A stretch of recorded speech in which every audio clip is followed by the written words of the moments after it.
Hey everybody, welcome back. It's the moment people have been asking for. The third save file. Are you sure? Let's do it. New run. What is this screen? This is Maggie, but it's actually Bane. You've got a slow speed. Oh, for you. It's been a while, okay? Cut me some slack. That's Bane. Many of these are... I think they're all Bane, except Isaac, who was just a happy boy.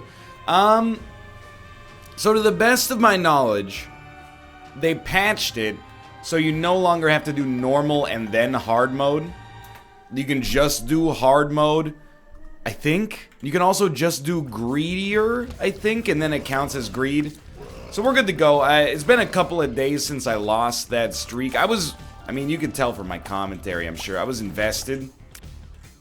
I wasn't actually mad that it ended. It was kind of in hilarious fashion, but simultaneously, you know, I was like, maybe for the next couple of months we'll be playing Isaac on this completed save file. And, you know, it just goes to show you. The best laid plans of mice and men. Something, something, something. Third save file win. So what's the... I mean, I might as well lay down, like, some... Not really some ground rules, but just, like, there you go. First item, Jacob's Ladder. What's the setup for getting a save file completed? I don't know. It took me, like, a year of 1 to 2 episodes a day last time. It would be nice to do it a little bit faster, just because I know what I'm doing now. I'll still, you know, again, I apologize. My province is on fire right now, and we have, like, worse air quality than the area of Japan where the Fukushima reactor melted down and then scattered radiation to the wind, you know, like 8 years ago. I'm not trying to insult the people of Japan, merely... Wait a minute. Now I've got to, like, test myself. Is the library closest or furthest away? It's closest to the spawn room, right? Yeah, it's not a library, but fair enough. Strength. Hermit. 2 of hearts. We'll take, Hermit, probably. Maybe we should take Strength. Let's not be foolish. So it's like, it's ravaging the voice here, dude. And it sucks real bad.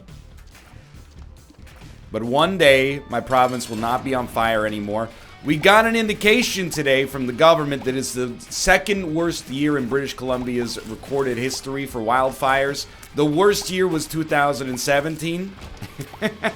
So, you know, we've had a pretty good track record recently. Anyway, when we get closer to needing, oh, you got to use the sun card with blank card 10 times, you got to do this, you got to do that, we'll tackle that, and I'll crowdsource a lot of that stuff from you guys. But for now, we're just going to fill up the Post-it notes, unlock the items, and I'm eager to give it another shot here. I'm always happy that, you know, the part and parcel with the Isaac franchise, for me in general, is, you know, I want to make videos that people want to see. I like playing Isaac, and I gotta admit, something special about, you know, naturally getting that, you know, 3,000,000%, even though I know we still got a little bit left on the other files. So I hope you'll join me for our journey here. Keep in mind, some of the early episodes might be a little bit shorter, because, like, I think I can never remember. I believe the first run only goes to Mom, unless maybe I'm trying to think. If we had, like, an Awaz rune go our way, we might be able to make it go to Mom's heart, or I don't know. It's been a while. We got dailies as well. Dude, have you guys been watching that new Netflix show, Magic for Humans? For anybody, and I overestimate the Netflix viewership, even though I know it's like one of the most popular services on planet Earth. I always assume that literally everybody has it, which is not the case. Some people are, you know, they think it's a bad deal. They have a bad selection in their country. You get the idea. You know, people, they make fun of Netflix Canada. They're like, it is worse than Netflix America. I'll tell you that outright. However, it's still a lot better than, you know, the movie network on demand, which is our other option here. But I've been watching this new show on Netflix. It's called Magic for Humans. I enjoy watching people get fooled by magic tricks. It's been like, you know, maybe like 12 to 15 years since Magic was super popular, and, you know, Chris Angel was everywhere, and David Blaine was blowing people's minds, etc., etc. So I was like, you know what, it'd be cool to watch this show and see what's going on. It lost me, and maybe the joke is on me, but it lost me, because this dude who's like, there's no camera tricks involved in this whatsoever. There's no, you know, editing going on in these. These are like real, wow, this is really lucky, real, unadulterated magical tricks. I mean, it's not real magic, obviously, they're illusions. I don't think, I mean, it's not the, you know, 1300s. Nobody out there is going, is this actual witchcraft? But, you know, they're like, everything you see is happening pretty much as you see it. And then, in one of the tricks, in the very first episode, the dude goes, oh, I have a magic backpack. It allows me to, you know, pull whatever I'd like out of my backpack. And then he asks people on the street, he goes like, hey, what do you want me to pull out of my backpack? And they go like, oh, how about fresh coffee? And he pulls out a coffee maker that had recently brewed a cup of coffee and then pours a cup for a woman, and she's like, it's still warm. And I'm like, my dude, these are actors. Maybe they're not. Hello, Monstrous Tooth. And hello, Basement Boy. Wow, on the very first run. And hello, Sprinkler. Maybe they're not, and instead, I mean, I don't doubt that he's a good magician. He seems like an affable character. I'm just skeptical of the show, alright? Because he was going around, we'll go to the boss trap room, why not? It's pretty presumptuous of them to assume I wouldn't take damage for Basement Boy when you consider we still got the boss trap room to go. But, you know, with the magic backpack trick, one of the people, he goes like, you know, what do you want to see me pull out of the backpack? And he says, pull your wife out of the backpack. And he goes, well, obviously I'm not going to pull my wife out of the backpack. I mean, like, that would be inhumane. But that's why I've got another backpack where I keep the truly special stuff. And then he pulls his wife out of that bag. And, like, I get it. I will admit, you know, I was stumped at first. So I went online and I was like, how did he do that? And I won't expose it for you because it's considered bad form in the Magician's Code, right? For whatever reason. But anyway, I was like, that's not a magic trick. That is, surely that's set. I can't imagine that prior to the filming, he must have been like, hey, why don't you ask me if my wife is in the bag? Otherwise, she's just sitting there, waiting to appear for the trick, feeling like a kind of an idiot, right? Like, I hope they say me. Anyway. It's like, I think, really, like, I'm totally fine with magic. It's just when they tell me it's like 100% on the up and up, what you see is what you get. It's like the Chris Angel episode where he pulls a woman in half with his bare hands, and then the top half of the woman goes like, oh my god, and like hobbles away on her fists. Like, obviously Chris Angel didn't actually do it. This is like the ultimate Occam's razor. It's just two people. You know, it's a tiny person, maybe two tiny people, and then, you know, someone is bent in half to make their legs look like they don't have a torso on top of them. It's like, that's not magic. It's an illusion. I don't know, I mean, what is magic, I guess, you know? It's all misdirection and card forces and, to some extent, optical illusions and whatnots, but I'm just saying, call the question, or call the intelligence of the viewer into question when you say that, you know, this is all presented unadulterated, and then you pull your wife out of a backpack that's about, you know, 1 foot by half a foot in dimensions. There'd probably be a depth stat in there as well, but you get the idea. Anyway, apparently the show is executive produced by Tim Heidecker and Eric Wareheim, so maybe it's all just like one. Maybe the joke is on me for ever believing it in the first place. I don't know. I thought it was played pretty straight. Apparently the dude is like a real magician, but maybe I'm the fool for believing that it's supposed to be believed in the first place. Anyway, I washed out. That's all I'm saying. More power to you. I forget your name. Jacob? Was that your name, Jacob? More power to you. I wish you the best of luck. It's not for me. Here's the thing. You want to get me to watch your Netflix show? You got to ditch the magic, buddy. Make it a true crime documentary. Like The Investigation. And while I'm here, I know it's episode 1. Oh, it's our first fight against Mega Fatty. How? I've got so many memories against this guy. For those of you in the audience who are British or watch British TV that is not, how am I trying to explain this? For those of you who watch British reality TV, I've got a bone to pick, okay? I know British TV has got a good reputation. A lot of British shows made it into American television. For example, American Idol originally started in England. They would travel over to America, audition American singers, and then steal them so Simon Cowell could sign them for Virgin Records. Don't look it up, it's true. Don't waste your bandwidth. You know, your data is limited these days. And, you know, I like a lot of British TV shows. I love Peep Show. As you might expect, I think it's, you know, it fits with my personality relatively well. But I have seen some British reality shows. And I've been watching one on Netflix. It's called The Investigation. And I have to say, don't take this as being anti-British. It's quite the opposite. I feel like your TV networks vastly underestimate the intelligence of the average viewer. Especially in a format where there's no commercials. They do this thing that annoys the crap out of me. So, like, The Investigation is about, like, this unsolved, well, it's a murder from, like, 1983 or something like that. And, no body is ever found. It's the wife and mother of this, like, household in coastal England.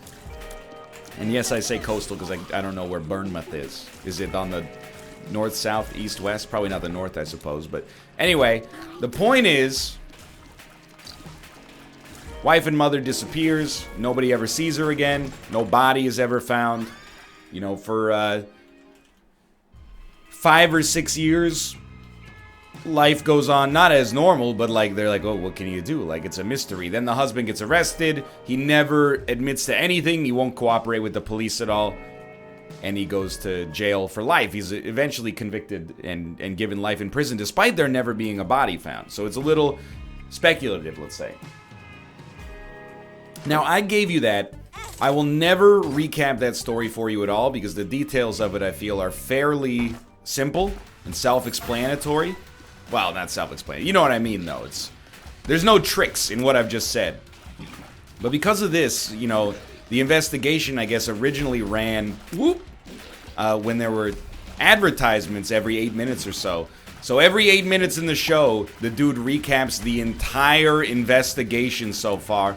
Cynthia was a loving wife in Bournemouth, England, and then one day she disappeared. The husband was arrested and convicted despite the body never being found. My name is David Investigator, and I'm here investigating the murder of Cynthia. And you're like, yeah, I know. Literally, the last 24 minutes have been you setting that up. You don't need to recap the whole thing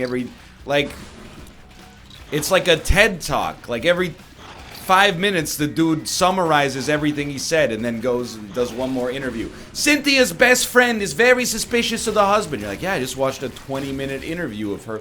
Why do you do that? Now, it's not just British TV. I think all reality TV does it to some extent. Because, like, it's the same if you ever watch the Home and Garden Television Network. Jennifer and Daryl are two estheticians from Palm Beach looking for a house that fits their rustic yet modern sensibilities with a budget that doesn't break their price point. They've been presented with 3 different homes, one of them an old country-style estate that fit their size requirements but doesn't offer 7 swimming pools, and as a result they have some issue with that. Well, I don't know if we could live with 6 swimming pools, Janet. You get the idea.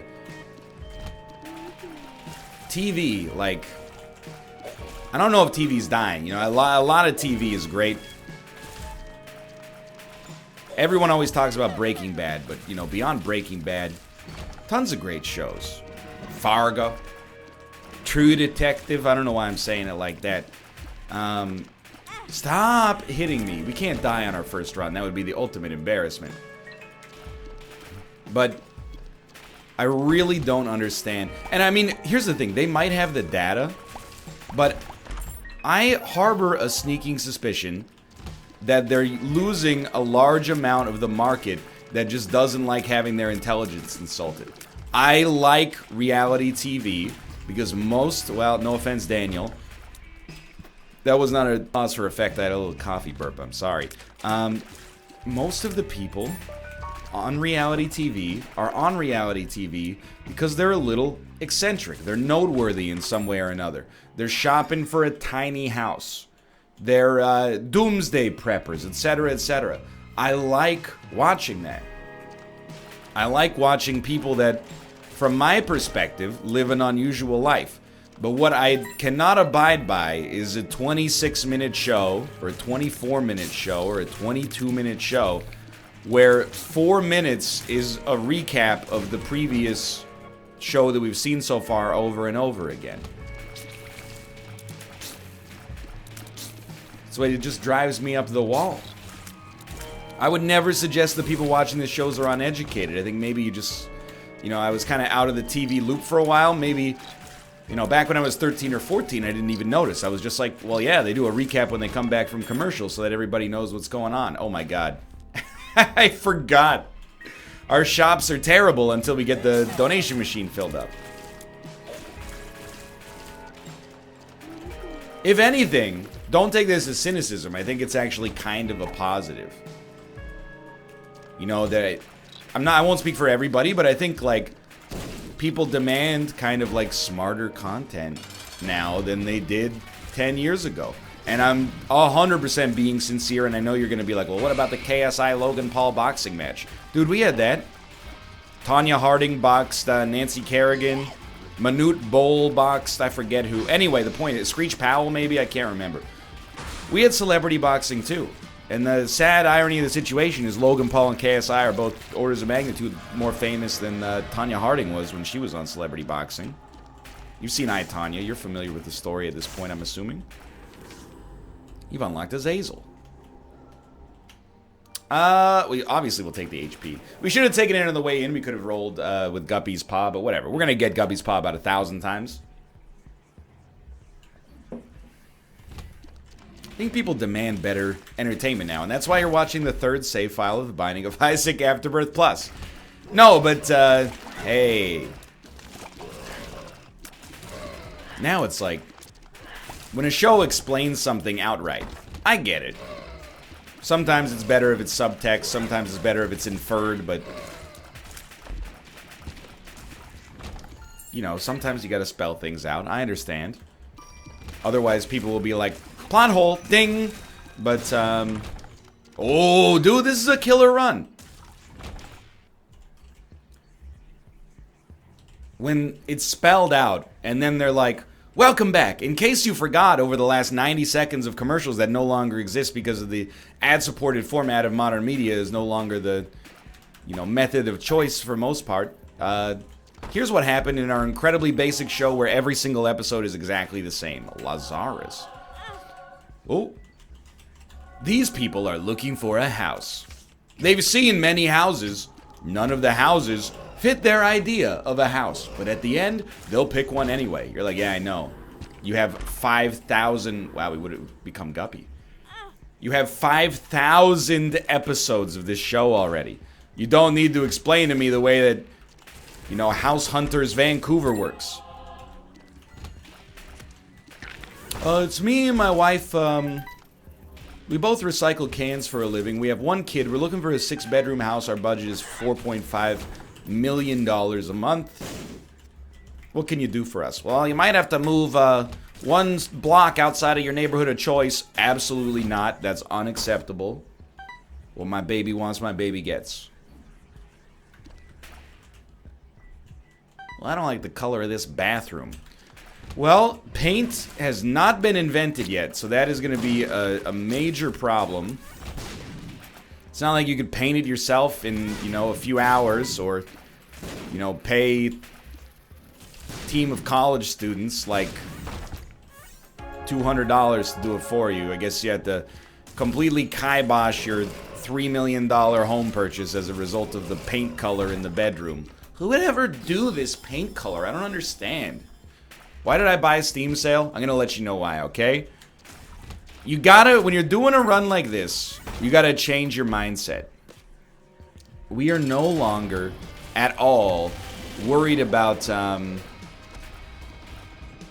winning on this run. What we are worried about is that if we pass an item up, we may never see it again for hundreds of episodes.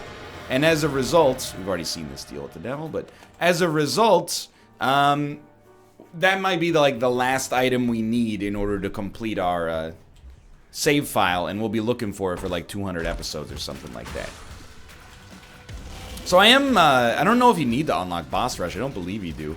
Kind of hoping to get there, which means I definitely should not, I did not think I would get hit there, should not have at all, I should say, have done this boss trap room, but so be it. I guess we're not guaranteed to beat boss rush. We would be likely, but the number one thing I would like to see is like, oh, hello, Kane. I guess we did hold over 50 cents there. We are 55. We unlocked like 4 characters. I don't know if we unlock any others just for beating the, for beating Mom either. And Basement Boy, I would have liked to have gotten some of the other, you know, boy achievements, but life goes on. I gotta look up how you unlock the characters to begin with. Anyway, what I was gonna say, I want a Tears upgrade. That's like my number one. If I could make a Tears upgrade happen, we'll win easily. It's not so much for our DPS, it's more for the, like, Jacob's Ladder electricity. The more of that I can get, the faster enemies will die to a huge degree. Now, I also, despite having money equals power, would very much like to see a donation machine. I feel like, sorry, a little coffee there. I feel like donation machines have been retrofitted, or refactored maybe is a better word, to no longer show up in the shops as often as they used to. Now it's like all reroll machines, which I think is way, way, way better if you're on a completed save file, because now you're not stuck with crappy shops and a donation machine that gives you no other options, except maybe taking some money. We might as well watch the endings when we see them for the first time. Do as I'm told, my lord. I love you above all else, Isaac's mother repeated to herself. This was the end of the line for Isaac. His mother was far too strong for him.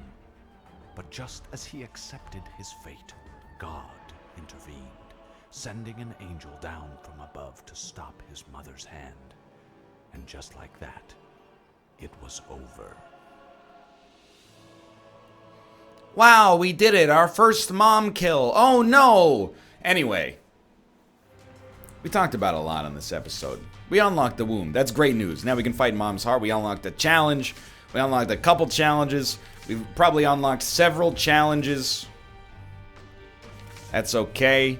We'll do those after we get the, you know, most of the post-it notes complete. I like to do all the challenges, like, over time. Or all at once, I should say. Alright. Very slow start, no question about it. For now, thanks for watching. I hope you guys have enjoyed the episode. Well, wait a second. We didn't even get any post-it note stuff for that.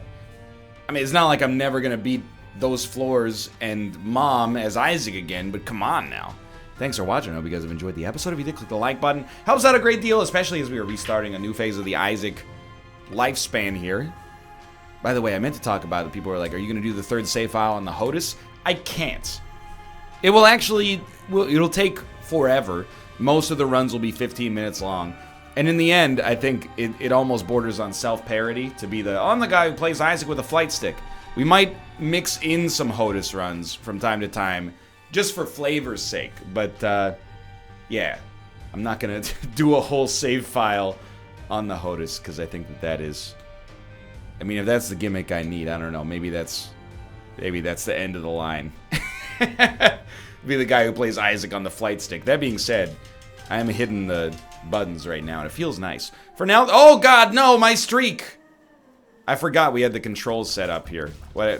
I don't even remember how to leave. But either way, thanks for watching. I hope you guys have enjoyed the episode. If you did, click the like button. It helps a great deal. Of course, subscribe if you want to see more in the future. Thanks for watching, and I will see you next time.